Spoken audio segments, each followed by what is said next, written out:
ಅಸ್ಸಾಂ ರಾಜ್ಯದ ಧೂಬ್ರಿ ನಗರದಲ್ಲಿ ಇಬ್ಬರು ಭಯೋತ್ಪಾದಕರನ್ನು special task force of India ವಶಪಡಿಸಿಕೊಂಡಿರುವಂಥದ್ದು. ಅದರಲ್ಲಿ ಒಬ್ಬನ ಹೆಸರು ಹ್ಯಾರಿಸ್ ಫಾರೂಕಿ ಎಂದು ಕೇಳಿ ಬರ್ತಿರ್ತಕ್ಕಂಥದ್ದು. ಇಬ್ಬರು ಭಯೋತ್ಪಾದಕರನ್ನು ಬಹಳಷ್ಟು ದಿನಗಳಿಂದ NIA ಮತ್ತು ಇಂಡಿಯನ್ ಆರ್ಮಿ ಹುಡುಕುತ್ತಾ ಇತ್ತು.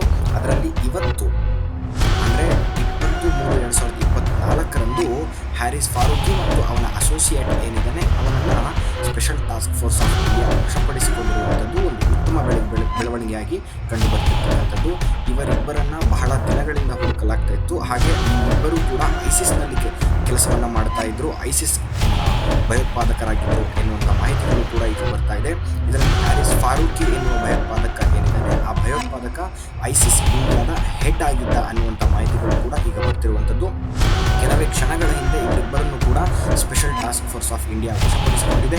ಇನ್ನೇನು ಹೆಚ್ಚಿನ ಮಾಹಿತಿಗಳನ್ನು ನಾವು ನೋಡ್ತಾ ಇದ್ದೀವಿ. ಬಂದ ತಕ್ಷಣ ನಿಮ್ಮ ಮುಂದೆ ಇರುವಂಥ ಕೆಲಸ ನಾವು ಮಾಡ್ತೀವಿ ಅಂತ ಹೇಳ್ತಾ, ಈ ಇಬ್ಬರ ಭಯೋತ್ಪಾದಕರಲ್ಲಿ ಒಬ್ಬನ ಹೆಸರು ಹ್ಯಾರಿಸ್ ಫಾರೂಕಿ ಮತ್ತು ಇನ್ನೊಬ್ಬನ ಹೆಸರು ಇನ್ನೂ ಬಹಿರಂಗಗೊಂಡಿಲ್ಲ.